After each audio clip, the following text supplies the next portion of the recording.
Hi guys, welcome back to Big Brain Biology. So today in this lecture video, we'll be talking about Alzheimer's disease.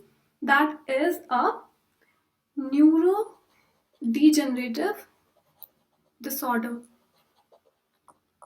So this disease is going to impact CNS, that is central nervous system, and the targeted organ is of course brain. So what are these products that are going to impact and lead to progression of this disease are some proteins which forms aggregated structures.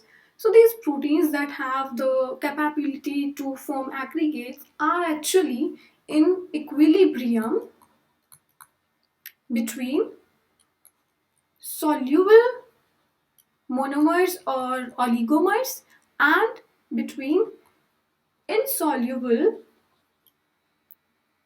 highly ordered structures that are amyloids.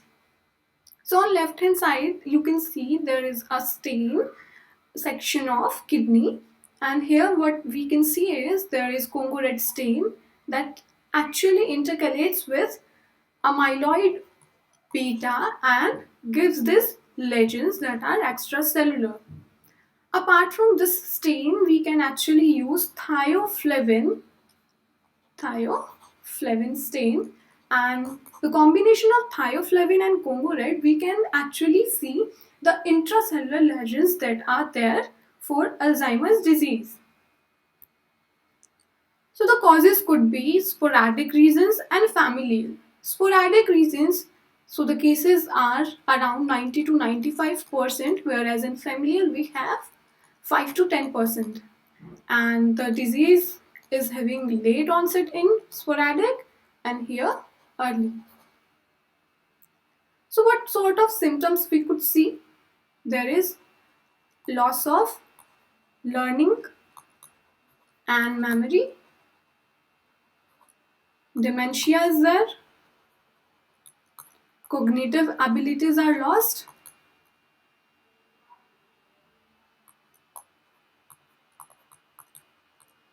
And so on. So diagnosis of this disease is very difficult. We can actually stain after autopsy. We could do biopsy of those patients. So it is very difficult to, work on patients having Alzheimer's disease when they are alive. Treatment is very difficult, so we cannot halt the progression, but research is going on in this field and we can actually target the genes that are impacting this disease, and we can change the products that are actually involved in progression of this disease. So apart from these, there is apolipoprotein E, and specifically E4, that is going to lead to progression of this disease. We'll be looking into the further function of this disease. So the characteristics of Alzheimer's disease is it is heterozygous or heterologous, we can say. Why? Because it is showing not just one type of phenotype, but there are extracellular amyloid plaques and intracellular neurofibrillary tangles. So these plaques, in this section we have cortical section which was made using antibodies against these amyloid plaques, and we can actually see these extracellular lesions of patient of AD. So here these arrows are actually showing us NFTs, that are neurofibrillary tangles, which happens because of a protein that is tau protein, and it is a microtubule associated protein. And here also we have used antibodies against those proteins. Right? Moving on. So here this structure is actually telling us the cross spine structure of amyloid beta, and specifically amyloid beta 42, which makes it more stable and highly ordered structure. These beta sheets are stacked on one another and makes it more highly ordered structure. So there is one protein that is going to make those amyloids, and this protein can carry out two pathways. If that is going to be amyloidogenic, so this protein is amyloid precursor protein, which is there on plasma membrane. It is first internalized and taken into endosome. There comes the activity of beta secretase. Okay, so beta secretase is going to make N-terminal cleavage, and this APP S beta is going to be released inside, and further that fragment is there, C99 is going to be cleaved by gamma secretase. Okay, now gamma secretase is going to make further peptides of amyloid beta, could be 40, could be 38, could be 42, and one AICD, that is amyloid intracellular domain, that is released in the cytoplasm, and it is going to regulate the expression of this APP. And these amyloid beta that were released in the lumen of endosome are going to be transported extracellularly, and they are going to make aggregated structures. So this pathway was amyloidogenic. But what if this pathway is not amyloidogenic? So there is cleavage that is happening extracellularly and by alpha secretase, and this is not N-terminal cleavage. So what happens? It releases secretory APP S alpha, and the C83 fragment is internalized and being cleaved by gamma secretase, which releases AICD, that is going to regulate the expression of APP, and this P3 is going to be released outside, which will have certain function in the pathway.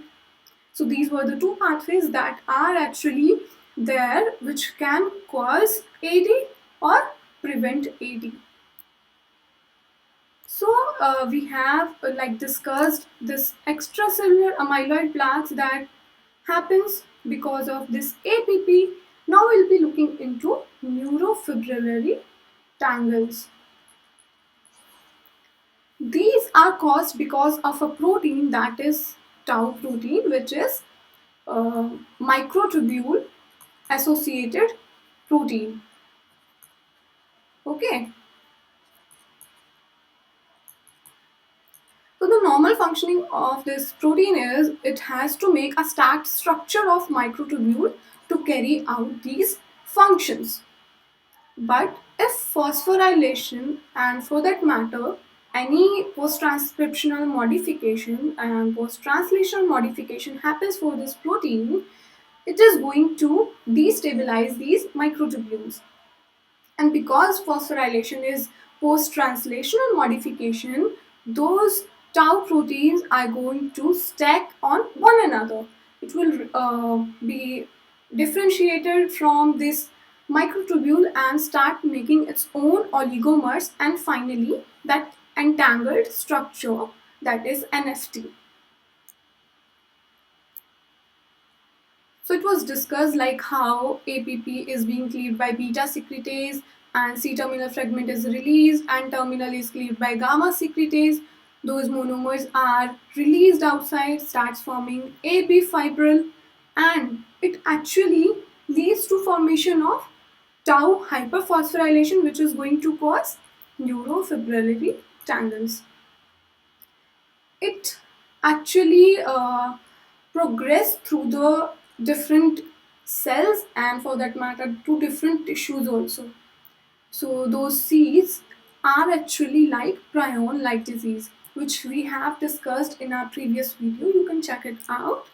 And one seed is going to make monomers.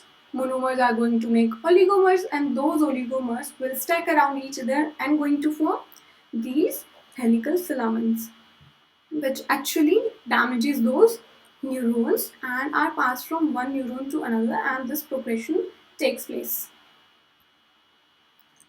So how apolipoprotein E and specifically E4 is going to impact the AD?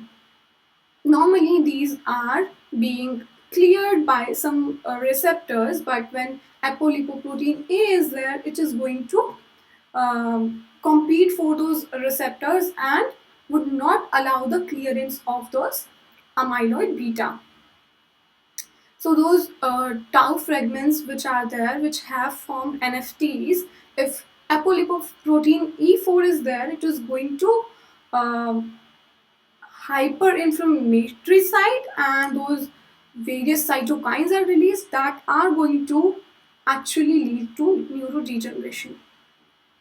So for that matter, apolipoprotein E, when it is present, there are some dystrophic neurites that actually supplies raw materials that are required for those APP to progress. Okay, but when they are reduced, so their number is also reduced. But when they are absent, they are going to be enhanced in a very broader term, which means a normal level of apolipoprotein is required for the function. So if apolipoprotein E3 is there, it is going to make normal outgrowth, whereas E4 is going to reduce or inhibit and lead to dysfunctional activity. It also disrupts our blood-brain barrier by increased level of these cyclophilin A that are activated. So we have looked into like what is seeding mechanism, and we know there are some monomers that are going to form oligomers and further filaments are made. But it does not necessarily happen that just same type of monomers are going to make a filament. Different type of aggregated structures actually can make those fragments and can lead to different disease. In this example, we can see when same type of fragments are being formed by similar type of monomer units, it is leading to Alzheimer's disease, and the same type of monomer units were amyloid beta. Whereas when these amyloid beta are being synthesized with or oligomerized with alpha syn, that is a particular we can say that which leads to Parkinson, is deviating amyloid beta that causes Alzheimer's disease to Parkinson disease, and hence Parkinson is caused. So there could be heterologous aggregates or homologous aggregates. So ultimately a disease is being caused depending on what sort of oligomers are being formed and leading to filaments formation. So for this presentation, this lecture video, I have referred to these research review articles. You can refer to these and can get further information. So I hope you like this video. Do not forget to like, share and subscribe. Thank you.